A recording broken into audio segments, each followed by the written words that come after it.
You noticed, didn't you? The same mouths that once interrupted you now wait for you to finish. The same eyes that rolled when you spoke now track every word. They didn't suddenly develop manners. They developed caution. People don't change out of respect. They change when they sense something dangerous standing in front of them, smiling a little too quietly. They used to treat you like background noise, easy to overwrite, easy to ignore, easy to blame. A soft target with polite reactions and predictable responses. That kind of person is furniture, useful, replaceable, silent. But something happened. You stopped being furniture. You started radiating that calm edge, that "do not test me today" signal, and suddenly everyone discovered their inner customer service representative. You see, people pretend society runs on kindness and empathy. That's the bedtime story. In daylight, the engine is simpler fear, loss, and consequences. When you had no edge, no aura, no implied cost to disrespecting you, they could throw anything at you and walk away laughing. Now they hesitate before they even pick up the stone. Not because they feel guilty, because they're not sure what will come back. Your aura feels like a loaded gun because you stop broadcasting safety.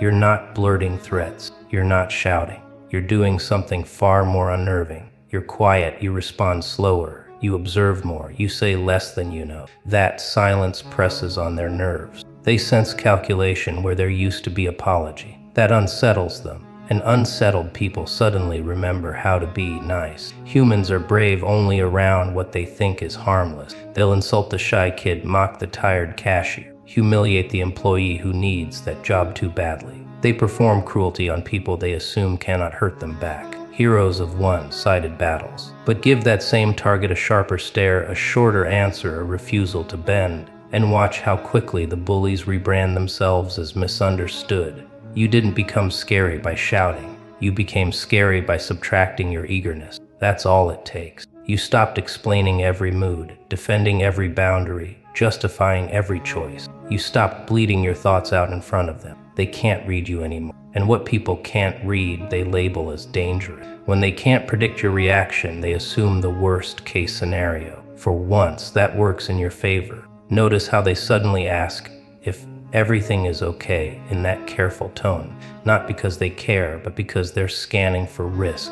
They're trying to figure out whether they broke something in you or whether you finally fixed something about yourself. Either option makes them nervous, because either way, the old version they enjoyed stepping on is gone. They're speaking nicely because they don't know what version of you they're dealing with now. You felt guilty at first, didn't you? Guilty for being less accessible. Guilty for not replying instantly. Guilty for not laughing at weak jokes. Society trained you to feel bad for withdrawing from people who drained you. You've changed, they say, as if that's an accusation. Yes, you changed from unarmed to armed, from exposed to guarded, from open book to locked file. Of course they miss the old version. The old version served them. They call it aura because they can't measure it, but they can feel it. It's every boundary you didn't state, but now enforce. It's every humiliation you remember, even when you act like you forgot. It's every mental note you took about who laughed, who stayed quiet, who watched you struggle and enjoyed the show. You're not walking around with revenge plan.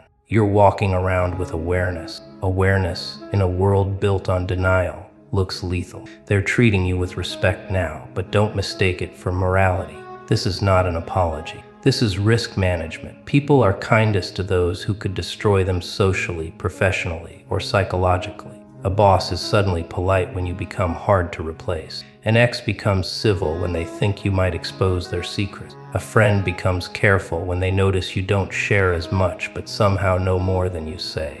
Your presence became a mirror with teeth. They look at you and see what they did, what they said, how they behaved. They remember the times they dismissed you, minimized you, laughed at your pain. Now you're sitting in the same room with a straighter back and a quieter voice. That makes their memory itch.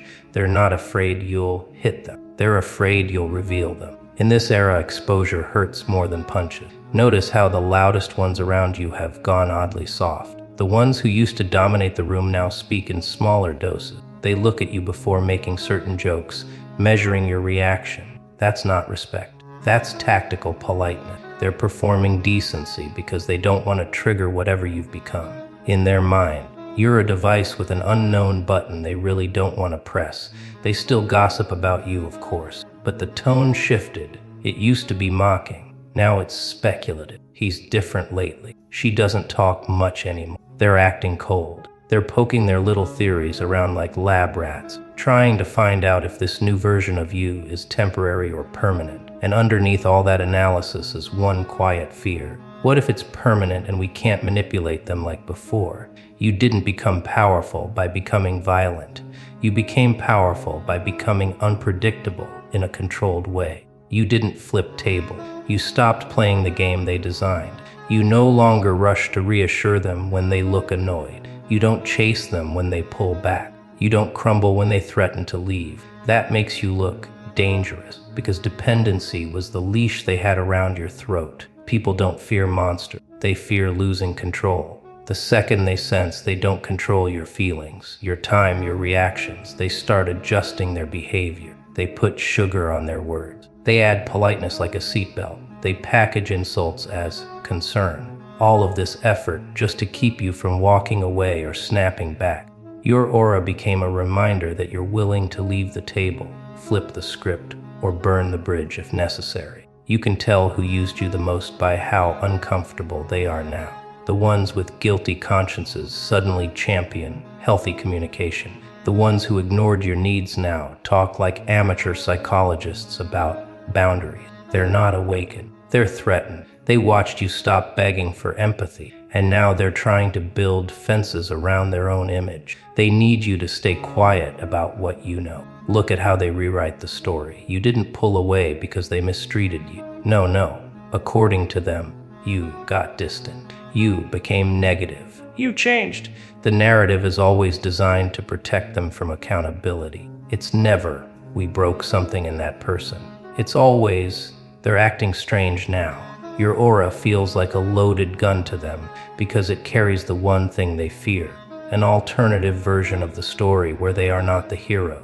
You once believed that being good would protect you. You thought patience would earn empathy, loyalty would earn loyalty, sacrifice would earn respect. You learned the hard way that goodness, without boundaries, is just packaging for exploitation. They want you gentle, open, forgiving, and endlessly available. But they also want the right to disrespect you without consequences. That combination only works if you stay disarmed. The moment you stop playing harmless, their behavior recalibrated. Interesting, isn't it? You didn't threaten. You didn't expose them. You just stopped absorbing everything like a sponge. You stopped offering explanations for your feelings. You became the one person in the room who wasn't performing a role to make others comfortable. That alone can turn an entire social environment cold and quiet. Your silence is not empty. It screams. It says, I saw that. It says, I remember. It says, I'm not going to argue. I'm just going to adjust my access to you. They can hear that silence in every unanswered message, every delayed reply,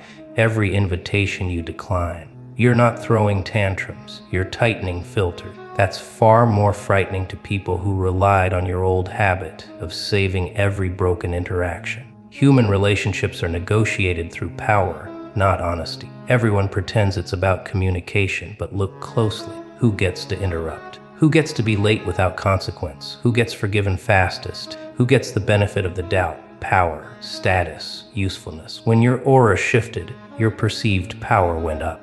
They haven't become better people. They've simply recalculated your value and your threat level. You used to chase explanations. Why did you say that? Did I do something wrong? You begged reality to make sense. Now you let people reveal themselves, and you respond with distance, not debates. That change terrifies them. They don't mind being cruel, as long as they get to keep you. But cruelty plus consequences, no, that ruins the fun. So now they talk nicely, carefully, professionally, respectfully. Fear dressed up as manners. Your new aura doesn't throw punches. It closes doors, quietly, permanently. They can feel that potential in you now. They sense you're capable of walking away mid-conversation, mid-friendship, mid-lifetime storyline. That possibility presses on their chest.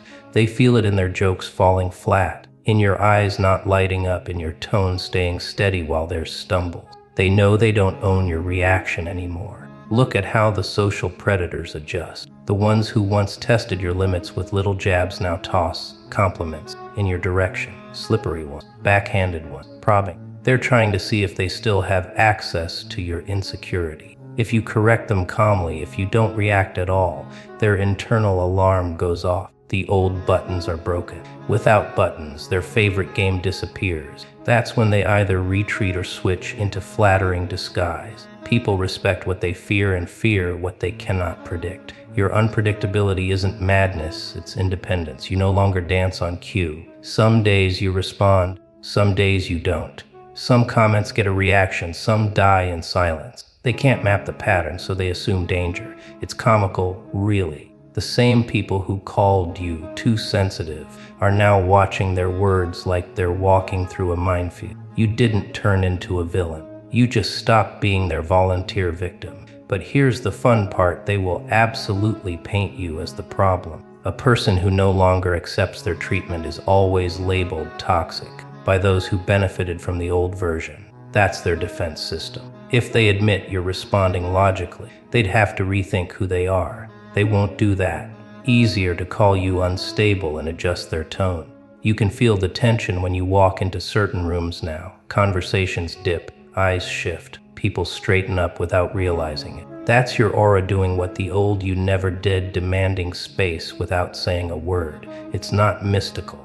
It's behavioral history. You trained them. You taught them, through changes they didn't consent to, that you are no longer safe to belittle. Now they walk around you like workers around an unexploded device. Even the ones who never hurt you feel it. That's the side effect. When your overall presence hardens, everyone receives the update. Some will respect it. Some will feel offended. Some will miss the old softness and leave. Let them.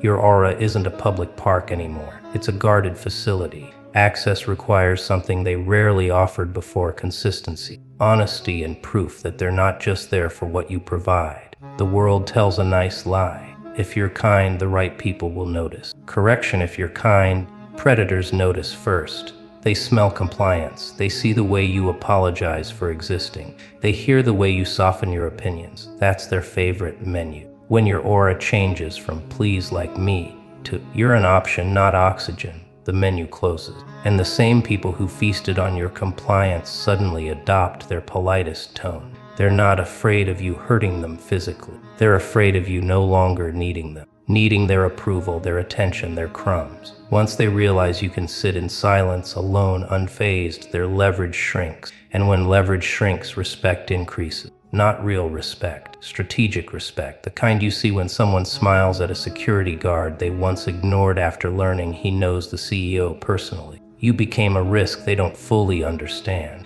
Maybe you changed careers. Maybe you stopped oversharing. Maybe you started drawing sharp lines around your time. Maybe you simply stopped laughing when you were uncomfortable. Whatever it was, it broadcast one loud message: I'm not desperate anymore. People loved you desperate. Desperate people are easy to predict, easy to control, easy to discard. Now they treat you like a loaded gun they forgot they left on the table. You see how polite the family gets when inheritance is on the line. You see how respectful coworkers become when you have proof of their message. You see how suddenly mature exes turn when you can ruin their curated image. Everyone understands one language: consequences. Your aura started speaking it fluently. You don't threaten, you don't hint, you just live in a way that says, I am not the one you want as an enemy. This is why they call you intimidating now, or cold, or intense. These are just words people use when they realize you're finally treating yourself the way they always treated themselves, as the priority. You saw them defend their time, protect their image, demand loyalty. Now you're doing the exact same thing, and suddenly it's too much. Translation: your self-respect is interfering with my convenience. Strangely enough, your aura scares you too sometimes, doesn't it? You look at the new boundaries and think, am I being cruel now? That doubt is the last chain of the old training. They want you to feel guilty for no longer volunteering to be harmed. You confuse absence of self-sacrifice with cruelty. Meanwhile, the people who drained you sleep just fine. They never lost rest over what they took from. Here's a comforting little ugliness: most people don't care who they hurt, as long as they don't feel it later. Your new aura suggests they might feel it. that you might pull away, speak up, or expose them. That's why they're suddenly careful with greetings, tones, little displays of respect. They're building insurance, not because they value you as a person, but because they value not being publicly dismantled by someone who has seen them unmasked. Look closely, and you'll notice a pattern. The people most unsettled by your change are the ones who treated you worst when you were weak. Decent people adjust without drama. The guilty panic. They flood you with fake warmth, overcompensate with friendliness, talk about good vibes, and no drama while sweating internally. They're not looking at you. They're looking at the version of themselves that only you and a few others have seen. Your aura is not magic, it's math, inputs and outputs. Years of tolerated disrespect subtracted all at once. Their casual cruelty plus your new refusal equals tension. That tension follows them around every time they're near you. They don't know if you're keeping score. You are. Not for revenge, but for accuracy. You simply decided that repeated behavior counts louder than desperate apologies spoken once the knife slips. This is the part where people expect some heartwarming twist. Deep down, they love you. Deep down, they're scared because they care. No, deep down, people are self-interested. The ones near you are conducting risk assessments, not therapy sessions. They're calculating what happens if they lose you, if you expose them, if you stop playing your assigned role. Their sudden sweetness is not evidence of growth. It's a signed confession of prior exploitation. Of course, they'll deny all of this if you confront them. They'll call you paranoid, dramatic, overthinking. That's the last defense of someone who doesn't want their behavior translated into plain language. They rely on your doubt to maintain control. But here's the quiet horror. Your interpretations are probably more accurate now than they've ever been. Distance clears the view. Silence clears the noise. You started seeing the pattern, and patterns don't lie. You're not obligated to announce the new rules. Your aura already broadcasts the update. You just live differently. You answer differently. You give less. You watch more. You move your focus from pleasing them to protecting yourself. The shift is so subtle and yet so violent to their comfort that they experience it as an attack. That's why they talk so gently now. They're talking to the bomb, hoping it doesn't remember who wired it. The old you thought love could be proven by suffering. The current you understands that suffering only proves tolerance. They abused your tolerance. They told themselves stories about your loyalty while wringing you dry. Now, their stories feel shaky. The loyal one no longer shows up on command. The harmless one no longer absorbs every insult. Their caste lost its most obedient character, and the script is falling apart. They will test you again. Trust that. They will pick small fights, slide in half jokes, revisit old habits, just to see if the loaded gun is real or empty. Your job is simple. Don't explain the click they hear when they step too close. A short answer where the old you wrote an essay. A calm no where the old you negotiated. A quiet exit where the old you begged to stay. That is how you prove the bullet exists without ever firing it. Understand this. You are not dangerous because you might hurt them. You are dangerous because you're finally willing to protect yourself. In a world built on taking, the one who says no more is the threat. They liked you submissive, apologetic, endlessly open for correction. That version is dead. In its place stands someone who makes eye contact, says little, and carries everything they've seen like a sealed file. They're talking nicely now because they're trying to survive your memory, not your anger, your memory. They don't know what you'll do with it. Maybe nothing, maybe everything. That uncertainty keeps them civil, the same way citizens behave around laws they don't fully understand. They're not moral, they're careful, and careful people behave better, even if only on the surface. So don't romanticize their new politeness. Don't mistake their softer voice for a softer heart. See it for what it is, a survival instinct triggered by the realization that you're not easily controlled anymore. They stand in front of you, smiling like hostages, choosing every word like a password, hoping you won't decide that the safest place for your loaded aura is far, far away from them. Because here's the real joke: they don't fear that you'll finally explode. They fear that you'll never speak to them again. They know silence is more dangerous than shouting. Shouting they can label, record, twist into a performance about your anger. Silence gives them nothing to grab. They can't screenshot the reply you never sent or explain why your chair is empty. They just feel the absence and invent excuses. That's why they talk softly now. They're trying to keep the silence away, because they know that when you stop explaining, you start deciding. To you, it feels like you're just existing. To them, it feels like an exam with no answer key. Every word they say around you now carries self-interest. They test tones like outfits, extra sweet, extra neutral, extra careful. They stretch out, "How are you?" like a rope, waiting to see if you'll grab it or let it drop. That isn't affection. That's an audit. They're checking if the weapon in your aura is still loaded, or if guilt can talk you into disarming it. Don't dress this up as healing. This isn't a transformation montage. This is a survival upgrade. You didn't become noble. You became unavailable for cheap access. You don't offer your time on clearance anymore. You don't trade your sanity for inclusion. You don't bleed just to keep the peace. In a culture addicted to extraction, that kind of refusal looks violent. Your boundary feels like an attack only to the person who was feeding on what you finally protected. So when you see them standing there, smiling too long, speaking too gently, remember what changed. Not their hearts, your tolerance. They're not honoring your soul, they're respecting your recoil. They're talking nicely because they're scared of losing the version of you they could always count on to stay, no matter what. And if they ever forget what your aura means now, don't argue, don't warn, don't raise your voice. Just let the distance answer and let the silence pull the trigger. Because that's the part they never understood, Ty. You were never the gun. You were the hand deciding where it points. And once that hand stops shaking, everyone who fed on your weakness finally realizes the only thing you're aiming at now is the exit alone.